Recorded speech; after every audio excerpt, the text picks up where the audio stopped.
America Iran युद्धाच्या बातम्या येत आहेत. दुबईवर हल्ल्याच्या चर्चा सुरू आहेत. दुबईवर हल्ला होत आहे आणि अशा वेळी माझा एक मित्र दुबईमधून मला फोन करतो. तो म्हणतो माझा लाईफ इन्शुरन्स काढायचा आहे. मी कितीही प्रीमियम द्यायला तयार आहे. मित्रांनो, इन्शुरन्स ही गोष्ट संकट येण्याआधी करायची असते. संकट दारात उभं राहिल्यावर नाही. घराला आग लागल्यानंतर फायर ब्रिगेड बोलून उपयोग नाही. युद्ध सुरू झाल्यावर कोणतीही पॉलिसी मिळत नाही. आजारी पडल्यानंतर हेल्थ इन्शुरन्स मिळत नाही. इन्शुरन्स म्हणजे भीती नाही, इन्शुरन्स म्हणजे जबाबदारी. आज तुम्ही सुरक्षित असताना कुटुंबासाठी आर्थिक कवच तयार करा. उद्या काय होईल ते कोणालाच माहीत नाही, पण तयारी आजच सुरू करू शकता.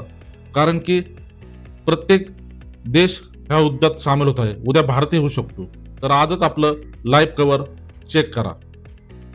ॐ ह्रीं श्रीं क्लीं श्रीं कुबेराय अष्टलक्ष्मी